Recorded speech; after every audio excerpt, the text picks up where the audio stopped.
ఇచ్చేసినటువంటి మన డబ్బు కళాకారులకి మరీ కృతజ్ఞతలు, కళాభివందనాలు మరియు అలాగే జైబీలు మన కళాకారులకి. బిఆర్ అంబేద్కర్ 135వ జయంతిని పురస్కరించుకున్నాము.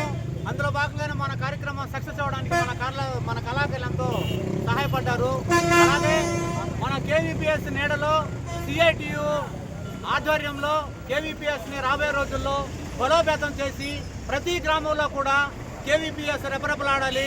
ప్రతి కార్యకర్త కూడా కేవీపీఎస్లో వచ్చేసి నిలబడి మన సమాజంలో మన సిఐటియు ప్రెసిడెంట్ లక్ష్మణ్ చెప్పినట్టు ఇది మనువాదం ఏంటంటే చుచ్చుకొని పోతుంది. ఎక్కడ చూసినా కూడా అదే.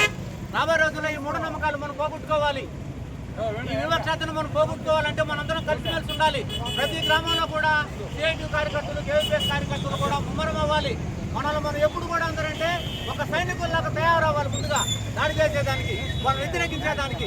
అందువల్ల మన అంబేద్కర్ గారు చెప్పినట్టు మనం మేకలుగా ఉన్నంత కాలం ఏంటంటే మనం బలించేదానికి సిద్ధంగా ఉంటారు. అంబేద్కర్ చెప్పినట్టు మనం మేకలం కాదు, సింహాలమే.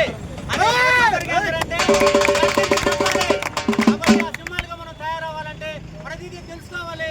ఆయన రచించినటువంటి రచన చదవాలి. మన కాన్స్టిట్యుయెన్సీ, మన రాజ్యాంగాన్ని ప్రతి ఒక్కరు చదివి ఆ ప్రకరణల్ని, ఆ షెడ్యూల్ అందరూ కూడా నేర్చుపెట్టుకున్న రోజు ప్రతి ఒక్క అధికారిని ప్రతి ఒక్కరు కూడా ప్రశ్నించగలము. మన భావి భారత పౌరులు కూడా మనం చెప్పగలము. అందుకని ప్రతి ఒక్కరు కూడా అంబేద్కర్ రచన చదవండి. మన కేవీపీఎస్ని డెవలప్ చేసేదని ప్రతి ఒక్కరు కూడా రావాల్సిందిగా కోరుకుంటూ నాకు ఈ అవకాశం ఇచ్చినటువంటి